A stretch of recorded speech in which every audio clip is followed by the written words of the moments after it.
Paul has been warned multiple times, do not go to Jerusalem. The Holy Spirit warns him directly. Paul says, I don't care. I don't care about my life. I'm going there. I'm going to save people.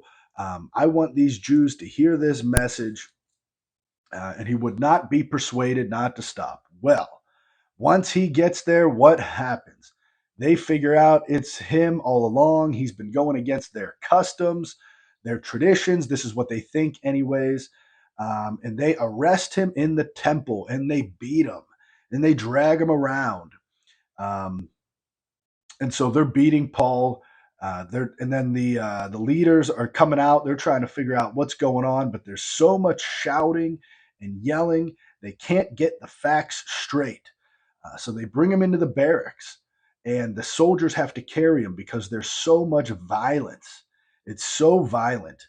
And ultimately, what happens is Paul is brought out in front of all of the crowd here. And, he's accused of being an Egyptian. But Paul says, no, no, no, I'm a Jew.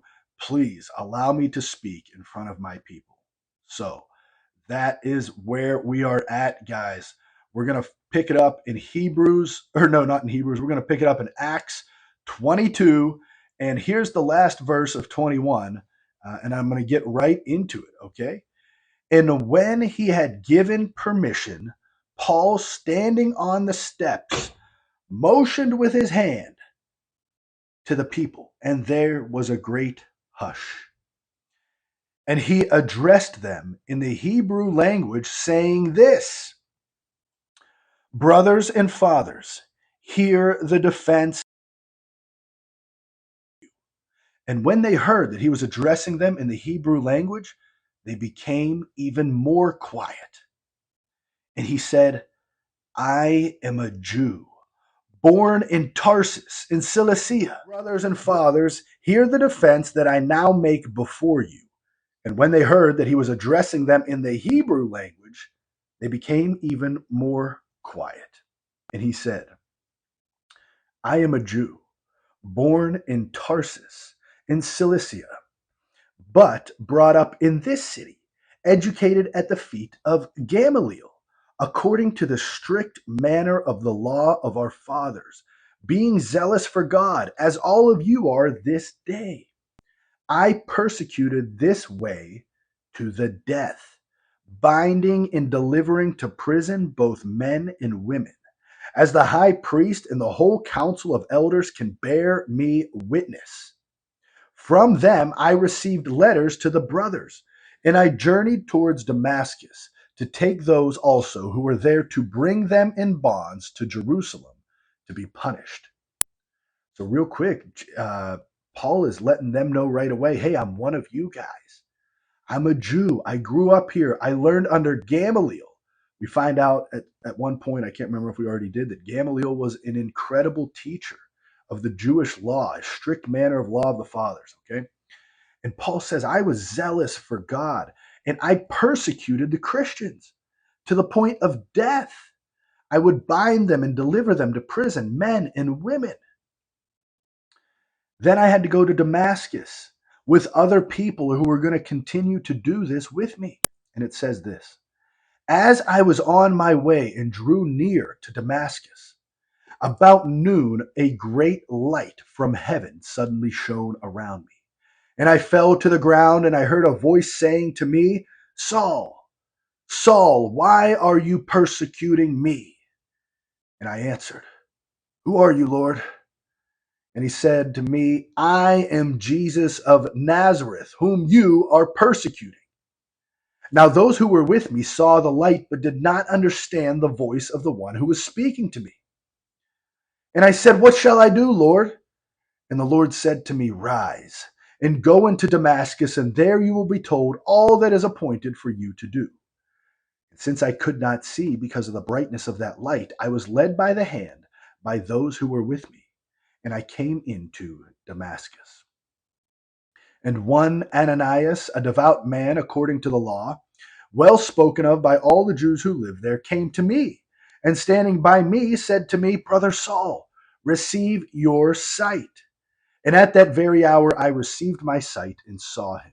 And he said, "The God of our fathers has appointed you to know his will, to see the righteous one, and to hear a voice from his mouth.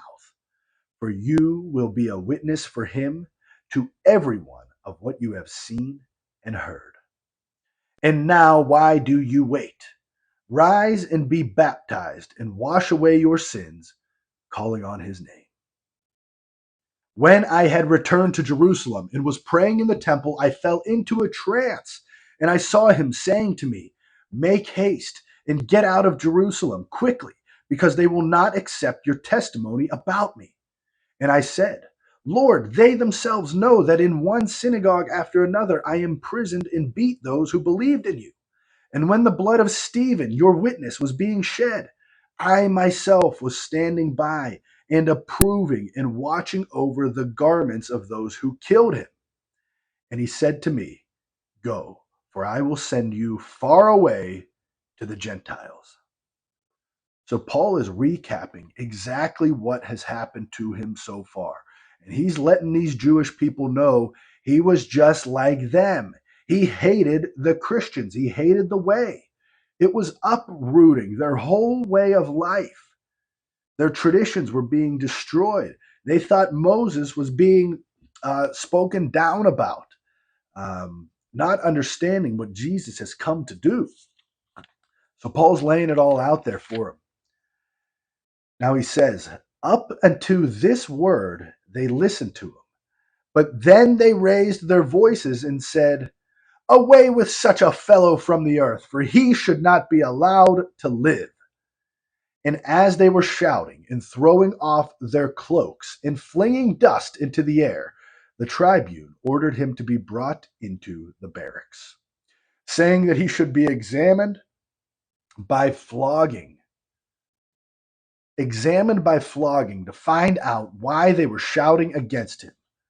But when they had stretched him out for the whips, Paul said to the centurion who was standing by, 'Is it lawful for you to flog a man who is a Roman citizen and uncondemned?'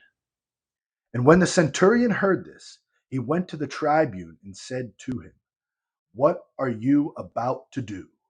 For this man is a Roman citizen.' So the tribune came and said to him, 'Tell me, are you a Roman?' 'Yes.' The tribune answered, 'I bought this citizenship for a large sum,' Paul said, 'but I am a citizen by birth.' So those who were about to examine him withdrew from him immediately. And the tribune also was afraid, for he realized that Paul was a Roman citizen and that he had bound him. All right, so let's check this out, guys. So Paul gets up there in front of the Jews and he gives this whole speech about everything that has happened to him so far. Um, and when he mentions this, when he mentions that he was sent to the Gentiles, they are in an uproar about this, right? Remember, the Jews believe they're the chosen people, that this is for them. They loved being the only one that had God, the only one that, salvation was for chosen people. So for their God to say to somebody that this is now for all the Gentiles, remember, they were considered dirty and unclean and all that stuff. We find out that Peter finds out, don't call anything God made unclean. Join them, join the Gentiles. The Gentiles receive the Spirit. This is offensive to the Jews of the time. They loved being the only chosen people of God. So when that was said, they threw him into an uproar. The chief priest, or the tribune, orders him to get flogged. And if you know what that means, it means basically your arms get stretched out and you get whipped and beat with these chains and stuff like that. Um, and Paul, before that happens, says, "Are you going to do this to a Roman citizen?" Because you don't do that. You don't do that to a Roman citizen, not in that time. And they all understand this, and they immediately withdraw. They're like, "Okay, wow, we didn't realize he was a Roman citizen. We have to stop." Okay, you didn't do that. The Jews did not take and punish the Romans These were lines that were not crossed. So it says, but on the next day, desiring to know the real reason why he was being accused by the Jews, he unbound him and commanded the chief priests and all the councils to meet. And he brought Paul down and set him before them. So here we go. They want to know what's really going on. Come on. Sit with the chief priest, sit with the council, tell us what's going on. So now we're moving right into Acts 23, guys. It flows right into it here. Paul sits down. He's got the council all around him. He looks intently at the council, and Paul said, brothers, I have lived my life before God in all good conscience up until this day. He commanded those who stood by him to strike him on the mouth. So can you see that? He says, I've lived my life before God in all good conscience up until this day. And they strike him. They punch Paul or they strike him, however they do, right on the mouth. And Paul says to him, God is going to strike you, you whitewashed wall. Are you sitting to judge me according to the law? And yet, contrary to the law, you order me to be struck? Those who stood by said, would you revile God's high priests?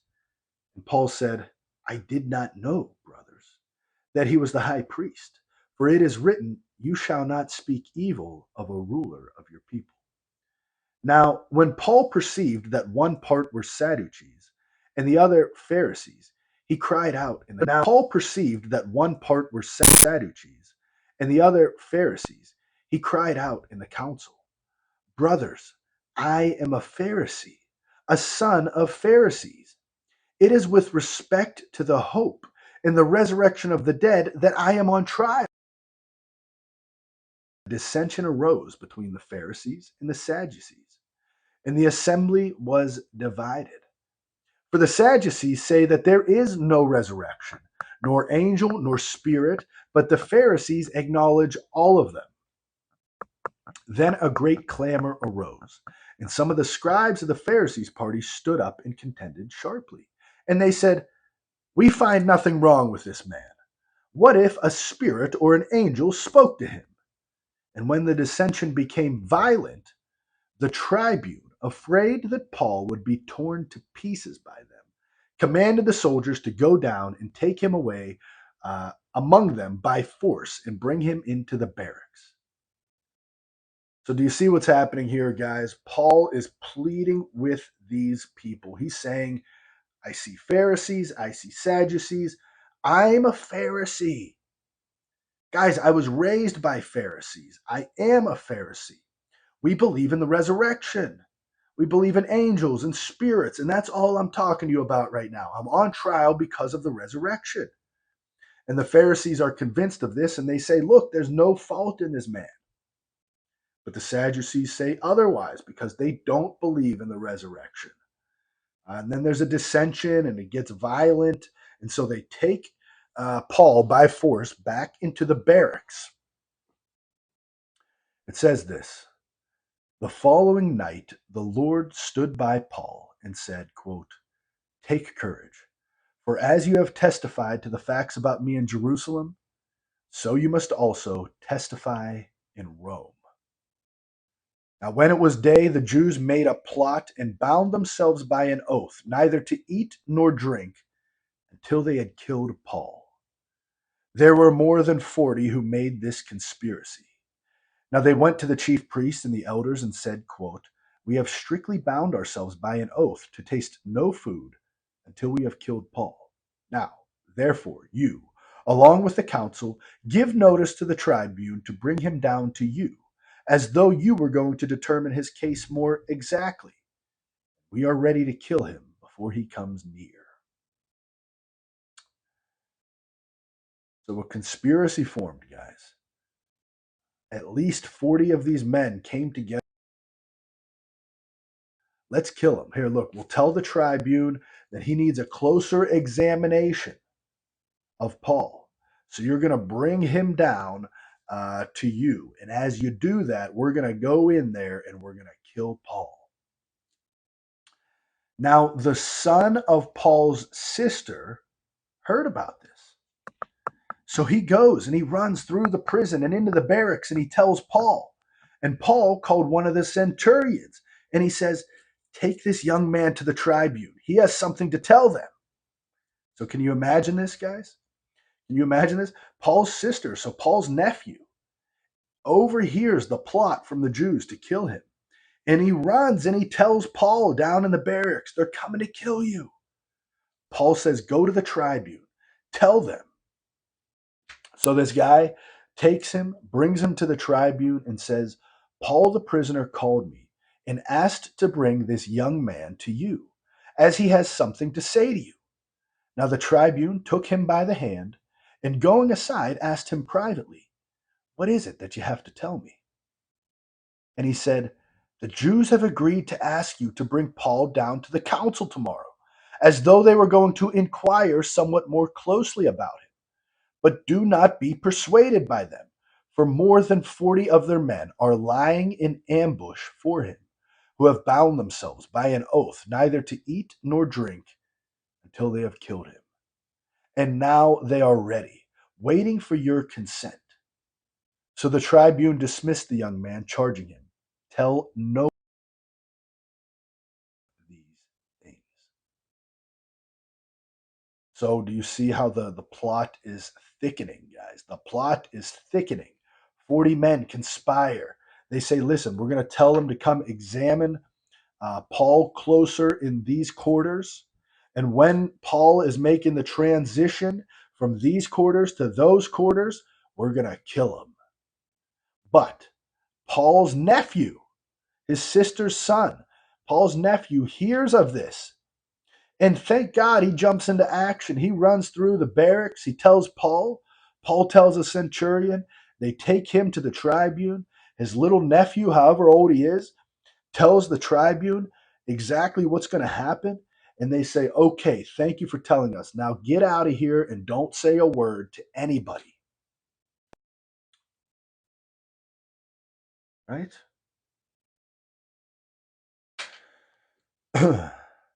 So they called two of the centurions and said, "Get ready 200 soldiers." So check this out. Check this out. So the tribune gets told there's a conspiracy. They want to kill Paul. So the tribune says to his people, "Get 200 soldiers with 70 horsemen and 200 spearmen to go as far as Caesarea at the third hour of the night.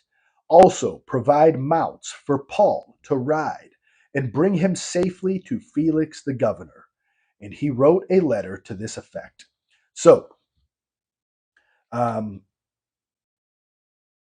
so this guy, who is this? Claudius Lysias, okay? Claudius Lysias of the Tribune, decides he's going to look after Paul. He doesn't want this conspiracy to take place. He ends up getting 200 soldiers together, 70 horsemen, and 200 spearmen. So he basically gets this whole army together to protect Paul, to get him to the governor. And that's what we're at here. And this is the letter that he wrote. "Claudius Lysias, to his excellency, the governor Felix, greetings. This man Paul was seized by the Jews and was about to be killed by them when I came upon them with the soldiers and rescued him, having learned that he was a Roman citizen. And desiring to know the charge for which they were accusing him, I brought him down to their council. I found that he was being accused about questions of their law, but charged with nothing deserving of death or imprisonment. When it was disclosed to me that there would be a plot against this man, I sent him to you at once, ordering his accusers also to state before you what they have against him." So there's a letter, guys. We have a historical letter here that Claudius wrote to the governor of Felix, saying, "Listen, listen, uh, this guy came in. He's in a dispute with the Jews about their law, but he's a Roman. Over to you. I'm handing him over to you. There was a plot to kill this guy. By all means, I want you to hear what they are accusing him of, but I can't handle this any longer. Okay. So the soldiers, according to their instructions, took Paul and brought him by night to Antipatris. And on the next day they returned to the barracks, letting the horsemen go on with him. And when they had come to Caesarea and delivered the letter to the governor, they presented Paul also before him. On reading the letter, he asked what province he was from. And when he learned that he was from Cilicia, he said, I will give you a hearing when your accusers arrive. And he commanded him to be guarded in Herod's praetorium. That is the end of chapter 23.